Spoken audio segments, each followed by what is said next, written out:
Ang PNP at HPG naman ang sumunod na sinita ni Congressman Busita sa trahedya ng Boss Ironman Motorcycle Challenge. Mr. Chair, gusto ko lang pong linawin kasi mainit na issue ito sa publiko na walang silbi daw yung pulis. There are violations committed by the riders. Yes. Yes. So dahil may instruction sa iyo, i-assist ninyo. Wala na kayong ginawang panghuhuli doon, tama po. I will check our record, sir. But No, wag mo na i-check, Mr. Chair. Hindi nga kayo nang huli. Malakas sa sampal, suntok sa sikmura. Ang hindi maintindihan ni Congressman Busita ay bakit hindi ginawa ng kapulisan ng kanilang tungkulin na kahit na nakita na ng HPG ang mga kalahok na nag-overspeeding at ginawang racetrack ang pampublikong kalsada.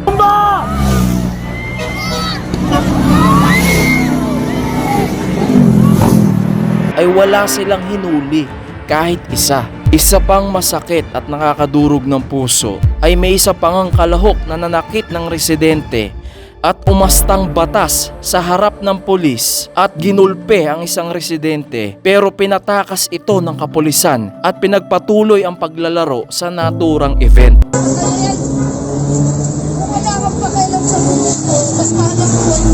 Pakinggan maigi ang paliwanag ng kapulisan at alamin bakit napangiti na lang ang representative ng HPG. there are violations committed by the riders. Yes. Yes. So dahil may instruction sa iyo, i-assist ninyo.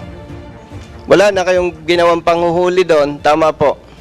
I will check our record, sir. But No, wag mo na i-check, Mr. Chair. Hindi nga kayo nang huli.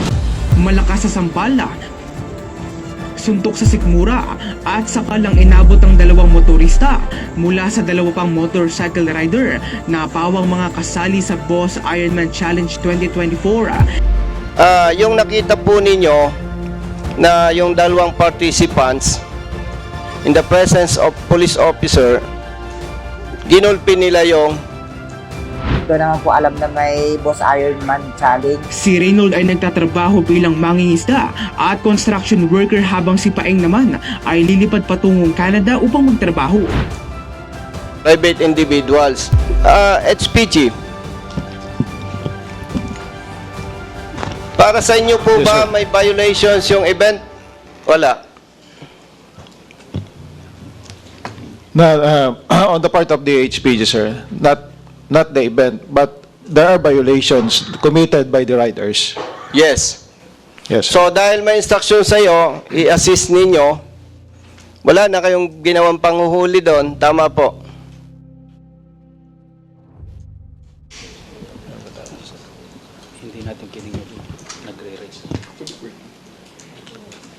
I will check our record, sir. But No, wag mo na i-check, Mr. Chair. Hindi nga kayo nang huli.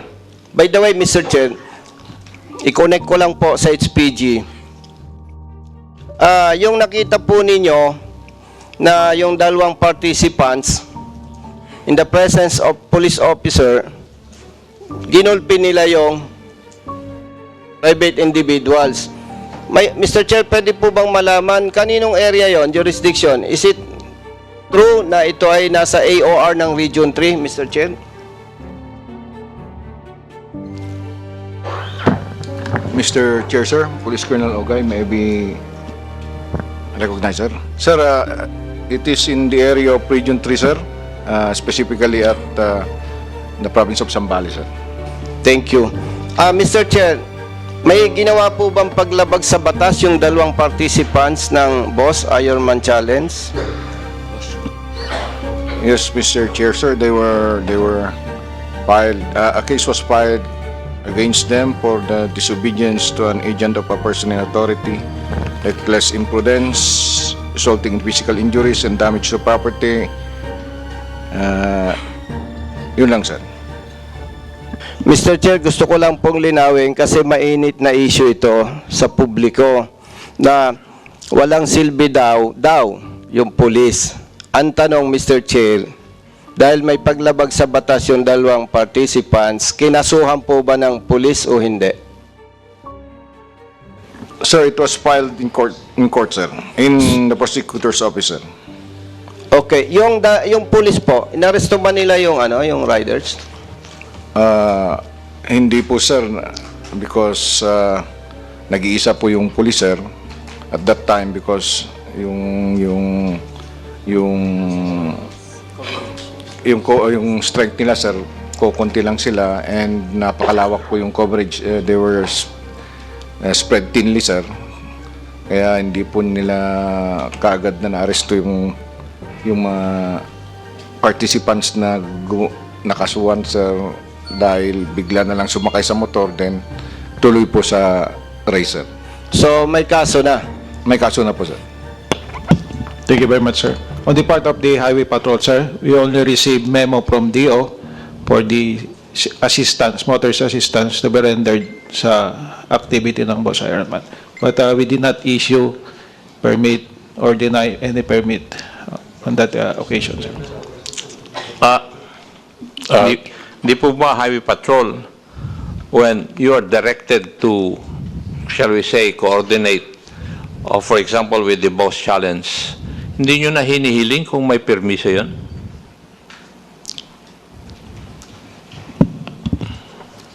We just rely on the memo coming from the higher headquarters, sir. Thank you. You were raising your hand, yung most senior RD? Sir, ito po yung request po nila sa amin sa PNP, mobile security and motorcycle assistance, deployment of medical teams, road security, traffic marshal management, overt and overt area security, including UO9K9 in all places of engagement, creation of quick reaction force, and our collaboration with other government agencies and intelligence coverage. Ito po yung pinaprovide ng Philippine National Police na nirequest nila sa amin, sir. When you provided such, or when you acceded to their request, did you not even verify whether they had an authority to conduct such?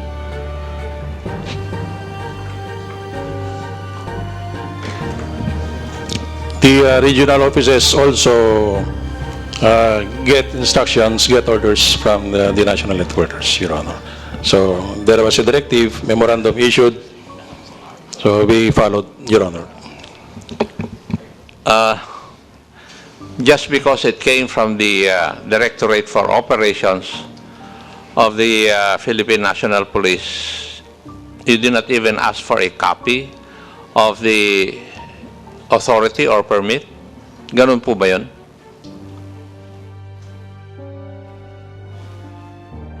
Kasi yun po yung conclusion ko sa mga sagot po ninyo eh.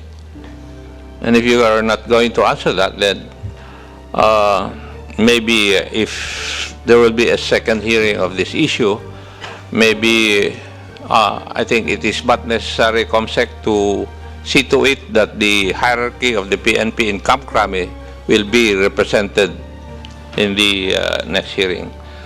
Please proceed, Honorable Gutierrez. Usually, yung mga reports that we've seen was only on yung actions with casualties, fatalities, road accidents po ito. But how, Mr. Chair, yung ating mga other incidents of rowdiness? For example, yung binanggit nga po, yung sa Zambales, that would be assault, I suppose. I mean, serious, slight physical injuries ba yun, Mr. Chair? Ano po yung nangyari dito sa Region 3? Yes, sir. Sir, for that case, sir, na-file na po yung kaso, sir, within the prosecutor's office, sir. Ang nangyari doon po, sir, is the participant of the Boss Ironman Challenge figured an accident with another motorist, sir. Then nagkaroon ng alitan, sir, argument, dahil hindi man masyadong na-injure yung mga mga involved. So, tamang-tama, dumating na po yung police, sir. Restraint na niya yung mga participants dahil talagang gusto ng participants na involved sa accident, sir, na talagang gusto niyang patayin kung pwede yung naging biktima niya, sir, or yung isang motorist na nabangga niya, sir. So, nandun na yung police po, sir, restraining him, pero talagang parang nagnakaw pa rin ng sampal, sir. Sinampal pa rin niya yung motorista yung nabangga. Thank you, Mr. Chair. Mr. Chair, may we know, Mr. Chair, at the time, kailan po na-file yung sa ating kaso with the prosecutor? Immediately after the incident po ba ito or after nag-viral? After nag-viral po, sir. Mr. Chair, so in that case, alam po ba natin kung nag-settle na po yung dalawa, even prior? As of now, sir, wala pa, sir.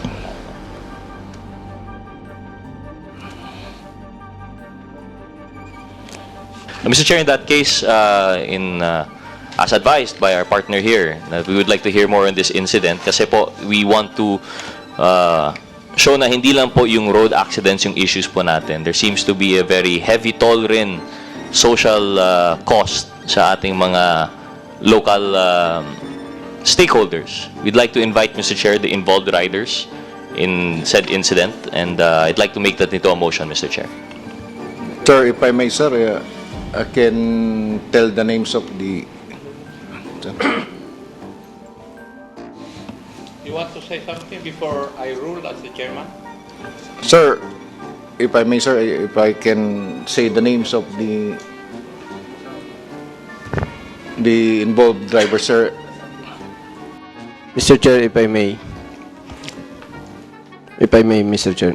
Yes, Siguro- nag-research pa eh. Yes, sir. Siguro po maganda i-submit na lang ni DO yung spot report, police report para clear yung names and address po ng dalawang riders, Mr. Chair. Yes, sir, I have here the report from our officer. If I can give the copy, sir. Would that report suffice, Your Honor? Yes, Mr. Chair. Please submit said document to the committee. Yes, sir. And your motion, please. Mr. Chair, pending already the information contained in the report, we move to invite the involved parties to the next committee hearing, Mr. Chair. Any objection to the motion to invite subject persons mentioned by the Honorable Gutierrez? Hearing none, the motion is carried. COMSEC, please take note.